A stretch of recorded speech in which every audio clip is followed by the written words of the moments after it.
안녕하세요. 배달 플랫폼 노동조합 인천지부장 김영덕입니다. 첫 번째 저희가 방송할 내용은 유상운송보험의 의무화 관련해서 이제 방송을 하려고 해요. 많은 라이더분들이 알지만은 그래도 아직까지 그 유상운송보험을 가입 안 하신 분들이 많아가지고 많은 분들이 피해보고 있는데 이게 왜 꼭 필요한지, 그리고 이제 노동조합이 이거에 관련해서 어떻게 활동을 하고 있는지 저희끼리 한번 의논하고 토론하는 시간 한번 가져보겠습니다. 예, 그 유상운송보험이라는 게 말에 지금 유상이 들어가는 것처럼 저희가 배달 일을 하려면 꼭 가입을 해야 되는 보험입니다. 그러니까 일반적으로 저희가 가정용 보험이라고 그러죠. 뭐 출퇴근할 때 아니면 장 보러 갈 때, 잠깐 어디 나갈 때, 요럴 때 해당되는 보험은 이제 일반 가정용 보험이고요.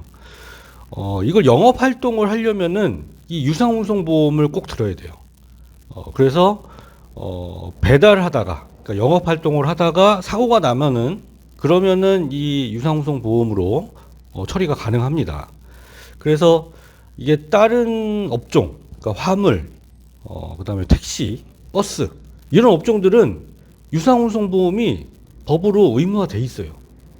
근데 이상하게 우리 배달업, 이제 법령에서 소화물 운송업이라고 하는데 배달 쪽은 이게 법으로 안 돼 있다 보니까 이 보험을 안 드시고 배달업에 종사하시는 분들이 꽤 많이 있고 이게 사회적으로 굉장히 이슈가 되고 있는 상황입니다. 그러면은 뭐 어차피 경기 북부 지회장님도 아시겠지만 그 만약에 가정용 보험으로 일을 하다가 네. 사고 나면은 어떻게 되는 겁니까? 그러면 보상을 못 받죠. 네. 보상을 못 받는 겁니다. 보상을 네, 못 네. 받고 그럼 가해자한테는 또 피해를 주는 거네요. 제가 이제 가해자가 될 경우에 네. 상대방한테 보상을 못 해주니까. 네네. 예, 그리고 또 어떤 사람이 유상운송보험을 가입하지 않은 상태에서 배달 일을 하다가 나랑 사고가 났어요. 네네. 그러면은 내가 근데 피해자인데 보상을 못 받게 되는 거죠. 그렇죠. 그래서 저희가 이거 가지고 유상운송 의무화를 지금 몇 달째 국회 앞에서 1인 시위를 하고 있지 않습니까? 저는 딱 한 번 가봤지만 지금 며칠째죠 저희가? 대략 한 뭐 맨날 하다 보니까 오랫동안 맨날 하다 보니까 이제 세다가 지쳤는데 한 170회, 180회? 아, 여기도 안 나오네요. 예, 카페 들어가면 나옵니다. 카페. 여름에 시작했다가 겨울이 지났어요. 1년 지났죠. 네, 1년 지났어요. 비 오는 날도 하고 뭐 이렇게 저희가 사진은 항상 카페에 올라오고 하니까 이게 1인 시위라는 게 쉬워 보여도 이거를 장기간 오랫동안 한다는 게 쉽지 않잖아요. 그죠? 그렇죠. 예, 눈이 오나 비가 오나 천둥 번개 같이나 지금 배달 플랫폼 노동조합에서 돌아가면서 이 상근자들이 하고 있습니다. 하여튼 지금 뭐 확인은 안 되지만 어쨌든 예. 171차 진행했습니다. 오늘로써. 고생하셨습니다. 네, 제가 한 건 아니고요. 저는 했습니다. 네, 많이 봤습니다. 네, 라이더님 혹시 그 국회 앞에 가셔서 보시면은 저희 시간은 뭐 랜덤이잖아요. 저희 다 상근분들도 다 저희 간부님들이 스케줄이 있다 보니까 안 하는 날 없으니까 만약 혹시나 지나가셔도 응원한다는 한마디 해주시면 저희한테는 큰 힘이 될 것 같습니다. 저 한 말씀 드리고 네. 싶은 게, 그러니까 뭐 편집돼도 상관없지만, 뭐 편집을 그러니까 정리하고 얘기를 하세요. 1인 시위를 국회 앞에서 이렇게 장기간 이렇게 하는 거에 대해서 어떤 분들은 그런 거 한다고 뭐가 달라지냐, 그렇죠. 뭐 왜 쓸데없이 뭐 그런 걸 하고 있냐 이런 말씀도 하셔요. 근데 저는 이게 필요하다고 생각합니다. 왜냐하면은 국회 앞에서 1인 시위를 한다고 해가지고 국회의원들이 지나다니면서 정말 저 사람들 저걸 해줘야겠구나라는 감동을 하거나 뭐 이렇게 변화하거나 이런 거를 기대하지는 않습니다. 그런데 법안을 만들고 바꾸는 거잖아요. 결국에 국회의원들이 움직여줘야 되는데 국회의원들이 움직이려면은 여론이 만들어져야 되고 뭐 더 구체적으로는 이거를 더 강하게 요구하는 사람들이 많아져야 됩니다. 그러니까 예를 들어서 우리가 1인 시위를 하는 건 그 시작이 될 수 있을 것 같아요. 우리가 1인 시위를 함으로 인해 가지고 우리가 민주노총에 속해 있잖아요. 민주노총에다가도 이런 그 유상보험 의무화를 해야 된다라는 요구를 같이 하자고 같이 싸우자고 하는데 우리가 아무것도 안 하면서 싸우자고 할 수는 없지 않습니까? 그래서 우리가 이런 실천들을 꾸준히 하면서 조금씩 사람들을 움직여 나갈 수 있는 것 같아요. 그래서 뭐 서비스 연맹이 움직이고 또 민주노총도 어떤 투쟁을 하는데 이런 유상운송보험 의무화 이런 것들을 같이 요구하게 되고 그리고 또 국회의원들 하고도 우리가 접촉해가지고 이런 것들이 필요하다고 얘기를 하는데 이런 국회의원들이 움직이는 것도 결국에 우리가 움직여줘야지 국회의원들도 움직일 수가 있는 거기 때문에 최소한의 우리들의 그런 그 변화를 만들어내는 시작이다. 이렇게 좀 이해를 해주시면 좋을 것 같습니다. 되게 길었네요. 네, 길었어요. 아, 국회의원 얘기해 주셔가지고. 네. 네, 저희가 이거 솔직히 하시면서 정책국장님이 고생을 진짜 많이 하셨잖아요. 그래서 뭐 국회의원 이름 얘기해도 되잖아요. 고마우신 분인데. 예, 그럼요. 예. 뭐 진보당의 윤종호 의원님께서 이렇게 발의를 해주셔서 정말 감사하게 국회 가셔서 소통관에서 또 하시고 하셨잖아요. 그 과정을 조금 살짝 라이더들은 됐구나 할 수가 있어요. 그 과정에 솔직히 제가 고생하신 걸 옆에서 봤으니까 그거에 대해서 좀 라이더 분들한테 좀 알려주셨으면 좋겠네요. 네, 그 저희가 이제 유상운송보험 의무화, 그러니까는 유상운송 앞에서 말씀드린 것처럼 버스나 택시처럼 유상운송보험을 저희가 라이더들도 의무적으로 들게 하자는 법안을 위해서 요 활동을 시작한 지 꽤 오래됐죠. 한 3년, 횟수로 한 3년 정도 됐고 처음에 저희가 유상운송보험 의무화 라이더들을 이제 서명운동부터 시작을 했습니다. 서명운동부터 시작을 해서 그 뭐 중간중간에 기자회견도 많이 하고 관련 기자회견도 많이 하고 그 다음에 당연히 1인 피켓 시위도 하고 그리고 한 6개월 전쯤에 드디어 유상운송보험 의무화를 담은 법령이 발의가 됐죠. 앞서서 말씀해주신 진보당의 윤정호 의원님이 저희하고 같이 법안까지 같이 만들고 꽤 법안 만드는데도 꽤 오래 걸렸어요. 한 3달 심사숙고해서 법안 만들어가지고 유상운송보험뿐만이 아니라 뭐 라이더 처우에 관한 것들, 그 다음에 배달료에 관한 것, 그 다음에 라이더 이제 뭐 필수 교육 이런까지 다 넣어가지고 작년 12월 달에 법안 발의가 됐고요. 그리고 지금 국토부 그 국회에 국토위원회 교통소위원회에 상정까지 돼 있는 상태입니다. 근데 아쉽게도 지금 대선 국면이고 막 이 전국이 이제 혼란스러워가지고 교통소위원회가 이제 개최가 좀 미뤄지고 있어요. 그래서 지금 법안 상정이 돼 있는 상태고 다음 회기 때 아마 법안이 통과될 것 같고요. 당연히 요것들을 이제 후단에서 하기 위해서는 뭐 국회의원들도 만나러 다니고 뭐 공청회, 토론회, 기자회견 여러 가지 활동을 하고 그렇죠. 있죠. 예. 지금 과정이 지금 이제 하나가 남아 있는 법안 통과 과정이 남아 있는 상태입니다. 예. 그 김영중 경기북부 지회장님은 배달 일을 얼마나 하셨죠? 한 4년 정도? 4년. 예. 그러면은 이게 그때 처음에 할 때 예. 솔직히 아무것도 모르고 시작하는 라이더 분들이 많잖아요. 그렇죠. 저도 그랬으니까. 예. 근데 지금도 시작하시는 분들이 거의 대부분이 유튜버나 카페 글 보고 시작을 하신단 말이에요. 예. 일단 첫 번째 목표 수입. 솔직히 그거 힘들죠. 정말 힘듭니다. 그래서 제가 좀 여쭤보고 싶은 게 만약에 유상운송보험을 가입을 했어요. 그러면 오토바이를 사려면 가정보험을 먼저 가입을 해야 되지 않습니까? 예. 그 유상운송보험을 가입을 했으면 가정보험은 자동으로 해지가 되나요? 아니면 본인이 해지를 해야 됩니다. 아, 해지를 하면은 네. 그게 같이 되는 건가요? 같이? 그냥 유상운송 하나로만 일을 할 수가 있는 거죠. 아무거나 해도 예, 그렇죠.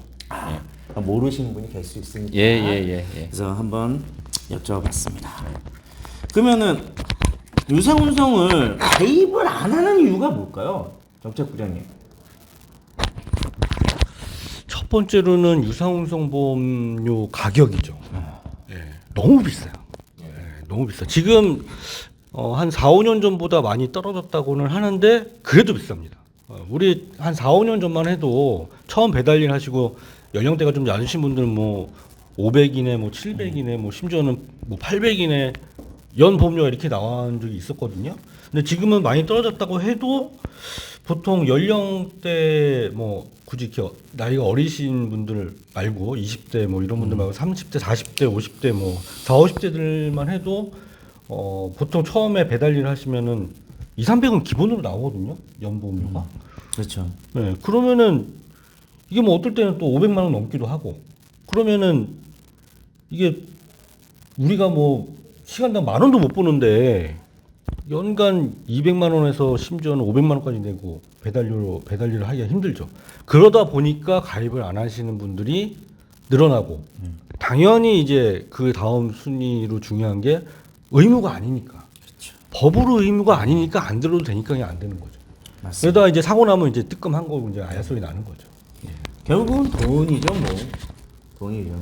그래서 이게 보험료에서 얘기해서 배달 플랫폼 노동조합이 몇 년 전부터 그 배달 공제를 설립을 해야 된다고 나서서 움직여지지 않았습니까? 근데 저도 그 초반에 노동조합 가입했거든요. 그래서 근데 솔직히 모르고 그냥 한 건데 지금 생각해 보면은 이게 해달라고 해서 다 해주진 않아요. 정말. 그 국회 오토바이도 끌고 가고 뭐 집회도 하고 모이고 해서 결국에 한 3년 걸렸나요? 대략? 그렇죠. 그 정도 걸렸죠. 예. 그래서 공개부도 한번 그냥 간단하게 좀 설명 좀 해주십시오. 뭐 지금 라이더 분들은 대부분 그 배달 공제 조합이라고 하면 다 아실 텐데 이게 뭐냐면은 배달 플랫폼사가 이제 자본을 출자를 해가지고 배달 라이더들한테 좀 더 저렴하게 보험을 들 수 있도록 공제 조합을 만든 겁니다. 예, 그래서 일반 시중에 일반 보험료보다 20%에서 많게는 한 40%까지 예, 저렴하게 들 수 있고요. 저희가 이제 배달 플랫폼 노동조합이 이 공제 조합 만드는 거에도 일조를 했죠. 했죠. 예. 티가 안 나서 그렇지 했습니다. 그러니까 저희가 한 겁니다. 예. 저희가 사업으로 몇 년 동안 고생해서 저희가 한 겁니다. 예. 뭐 딴 데서 뭐 우리가 했다, 뭐 우리가 뭐 적극적으로 해가지고 된 거다, 뭐 이런 이상한 얘기들을 하시는데 그때는 그분들은 관심도 없었어 여기. 아니요. 왜 관심도 없다가 되니까 갑자기 우리가 했다고. 해냈습니다. 발을 담궈도 그렇게 담그나? 짜증나 죽는 줄 알았습니다. 하여튼 예, 저희가 한 걸 강조드리면서 하여튼 중요하다. 배달공제조합 많이들 가입해 주십시오. 예. 저도 보험료 확 줄었습니다. 저는 확실히 좀 느끼고 있고 그리고 뭐 보험 가입 그것도 있지만 제일 마음에 들었던 게 무사고 상해보험 그게 너무 마음에 들어서 일단 저는 가입했습니다. 제가 우리 좀 진지한 얘기를 경기 북부 지회장님께 한번 여쭤보고 싶어요. 네. 배달의 민족이 작년 5일에 의무조차를 폐지해 버렸어요. 네. 진짜 슬픈 얘기죠. 이슈화 됐단 말이에요. 저희 라이더들도 힘들고. 그렇죠. 근데 이거를 왜 없앴다고 생각하세요? 지회장님 입장에서는?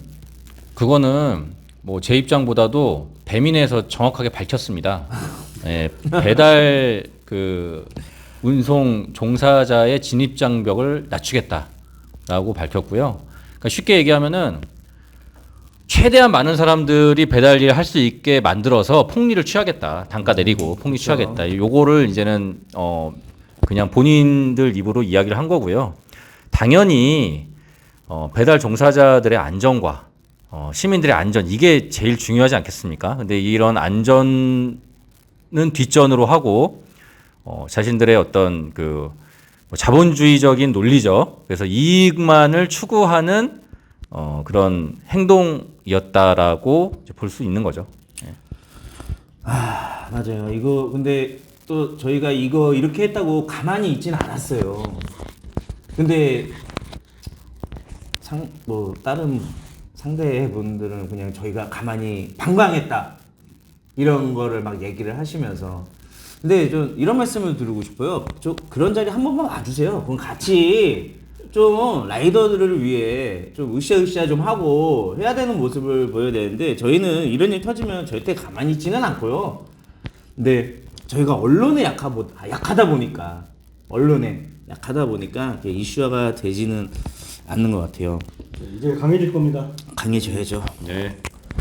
근데 또 그러면은 기획정책 국장님께서는 뭐 다 맞는 말씀을 하셨어요. 근데 배달의 민족이 5월에 이거를 폐지를 한 이유 중에 또 하나 좀 있지 않을까? 없을까요? 뭐가 있죠? 나 모르겠는데. 그 없습니다. 이유가 뭐 많이 있죠. 예. 그 이제 구조 이 배달 플랫폼 저희 한국의 배달 플랫폼 업계의 구조를 좀 이해를 해야 되는데 저희가 지금 대한민국의 요기요가 이제 추락하면서 배달 플랫폼 구도가 양자 구도가 됐습니다. 예. 배달의 민족하고 쿠팡이츠하고. 근데 쿠팡이츠는 유상운송보험을 가입하든 안 하든 계속 기존부터 처음 초창기 때부터 계속 배달 일을 할 수 있었어요. 그러다 보니까 배달의 민족이 유상운송보험을 의무적으로 이렇게 가입을 해야지 할 수 있었는데 쿠팡이 안 하니까 배달의 민족에서도 밀리는 거였죠. 그렇죠. 예. 제가 그거 여쭤보려고. 예. 그러다 보니까 어쩔 수 없이 배달의 민족도 유상운송보험 의무화를 이제 정책을 폐기를 한 거고요. 이게 근본적으로 돈이죠. 왜냐하면은 배달 라이더가 많아야지 돈이 많이 벌리는데 기업은 쿠팡이츠는 배달 라이더가 상대적으로 많다고 하는데 배달의 민족이 이제 밀리는 것 같으니까 그러니까는 배달의 민족 정책을 포기한 거고 이거를 타개하는 거는 이게 법으로 의무화하는 수밖에 없다. 예. 네, 그렇게 생각합니다. 그래서 이게 저희가 여기서 할 얘기는 아닌데 사실 이 라이더 수가 부족하다기보다 라이더가 타기 싫으니까 안 타는 거 아닙니까? 배달의 민족이 좀 단가가 좋고 아니면 뭐 이렇게 전업 라이더들에 대한 그런 게 좀 괜찮다면 라이더들은 배달의 민족 탑니다. 뭐 여기서 할 얘기는 아니지만 그냥 잠깐이나마 그렇게 생각을 합니다. 이게 이제는 플랫폼화 기업화가 너무 많이 전 세계적으로 이렇게 진행이 되고 있잖아요. 근데 뭐 저희가 이제 가끔 듣는 얘기 하고 있으면 이 선진국이나 이런 나라에서는 좀 저희랑 좀 틀릴 것 같아요. 좀 그런 부분도 이제 라이더님들이 아시면 진짜 우리가 많이 열악하구나를 좀 알 것 같은데 그거에 대해 좀 아시는 게 있으면 외국 어디는 이렇게 한다라는 게 있으면 알려주시면 감사할 것 같아요. 아 저요? 네. 예, 뭐